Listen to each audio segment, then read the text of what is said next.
नमस्कार, मी शिवकन्या आणि तुमचं माझ्या ब्लॉगमध्ये पुन्हा एकदा खूप खूप स्वागत आहे. तर आज आहे महाशिवरात्री आणि महाशिवरात्री म्हणजे आमच्या गावची भव्य यात्रा आणि जटाशंकराचंच म्हणजे महादेवाचं दर्शन. तर आज आम्ही सकाळी 4 वाजताच उठलो. पण आज महाशिवरात्री असल्यामुळे सगळ्या दुधाचं दही लावून ठेवलं होतं आणि साबुदाणा पण भिजू घालून ठेवला होता. बाहेर अंगणात बाबा पाणी टाकत होते आणि थंडगार असं प्रसन्न महाशिवरात्रीचं वातावरण वाटत होतं.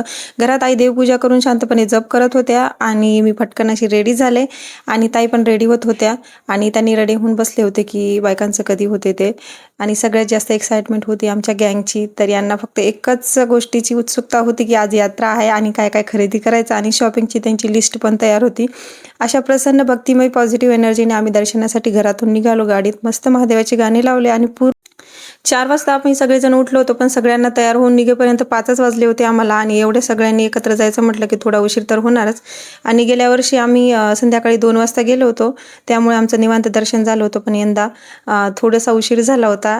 आणि गावामध्ये महाशिवरात्रीनिमित्त मोठमोठे असे बॅनर पण लावले होते. सगळीकडे उत्साहाचं वातावरण होतं आणि एकदम फ्रेश सकाळचं वातावरण खूप भारी वाटत होतं. आमचं जे गावातलं घर आहे त्या घराजवळ आम्ही गाडी पार्क केली आणि पुढे पायी मंदिराकडे निघालो. आजूबाजूच्या खूप गावामधून भक्त येतात, त्यामुळे गर्दी कंट्रोल करण्यासाठी आत गाड्या बंद केल्या होत्या आणि लाकडाचे असे बॅरिकेड्स पण लावले होते. मंदिराजवळ पोहोचलो तर बाहेर बेलफूल आणि प्रसादाची अशी दुकानं होती. बेलफूल घेतला आणि आत गेलो. आत गेल्यावर काय सांगू, प्रचंड अशी गर्दी होती. दर्शनासाठी वेळ लागणार हे तर कळलंच होतं. एकीकडे प्रसादालयात साबुदाणा खिचडी आणि मसाला दूध बनवत होतं. भक्तांची सेवा करण्याचं सुद्धा सुरू होती. आणि ही बघा एवढी मोठी लाईन. हळूहळू पुढे सरकत होतो. एक लाईन पार, मग दुसरी लाईन पार. आणि यामध्ये एक खूप स्पेशल मोमेंट पण होत होता. गावातल्या अनेक बायका मला ओळखत होत्या, व्हिडिओ बनवत होते म्हणून. ज्या मला पर्सनली ओळखत नव्हत्या त्या पण म्हणत होत्या की ताई तुम्ही खूप छान व्हिडिओ बनता.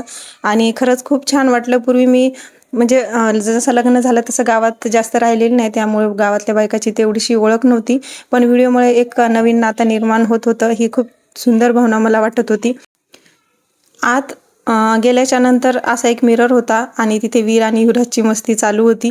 हळूहळू जवळपास 2 तासांनी दर्शनाचा क्षण आला आणि खरं सांगते दर्शन झाल्यावर जी मन शांत झालं ना, जो सुकून भेटला ना, तो शब्दात काही सांगता येत नाही. कधी कधी वाट बघून पण केलेलं दर्शन डायरेक्ट दर्शनापेक्षा जास्त समाधान देणारं असतं.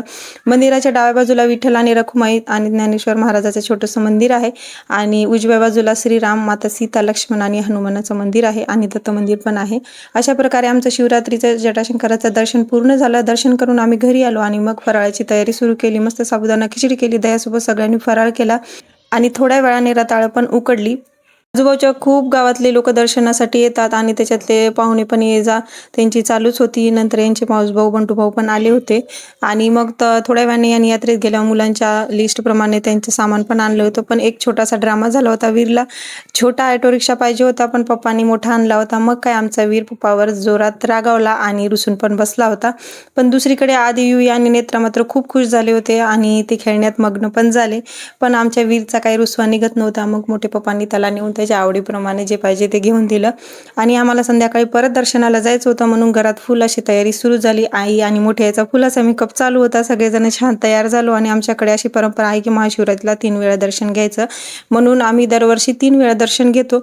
रात्री पुन्हा मंदिरात गेलो. साधारण 10-1 वाजले होते आणि थोडा वेळ मंदिरात शांत बसलो आणि त्या वातावरणात बसायला खूप वेगळी शांतता वाटत होती. मग परत एकदा दर्शन घेतलं आणि असं करत करत आमचं महाशिवरात्रीचं 3 वेळा दर्शन पूर्ण झालं. मग दुसऱ्या दिवशी मुलांनी रिमोट कार चालवायला सुरू केली आणि थोडा वेळ मी पण ट्राय करून बघितली. आपल्या लहानपणी कुठं असे सगळे खेळणे नव्हते, त्यामुळे थोडासा वेळ मी एन्जॉय केला आणि मग परत मुलांच्या हातात दिलं, कारण अजून सगळं आवरून यात्रेत पण जायचं होतं.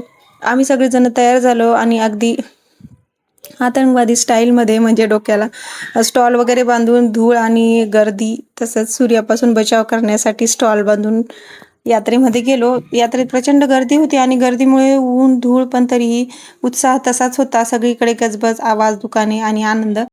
तर अशी होती आमची महाशिवरात्री. भक्ती, आनंद आणि समाधाने भरलेली 3 वेळाचं दर्शन, यात्रेची मजा आणि कुटुंबासोबत घाललेले सुंदर असे क्षण आणि पाहुण्यांची पण झालेली भेट. खरंच किती थकलो तरी महादेवाचे दर्शन झालं की सगळा थकवा नाहीसा होतो, मन अगदी शांत होऊन जातं. तर आशा करते तुम्हाला आमच्या गावची महाशिवरात्री आणि यात्रा अनुभवायला आवडली असेल. व्हिडिओ आवडला असेल तर लाईक करा, शेअर करा आणि चॅनलला सबस्क्राईब करायला अजिबात विसरू नका. पुन्हा भेटूया पुढच्या व्लॉगमध्ये आणि तोपर्यंत Har Har Mahadev. Bye, take care.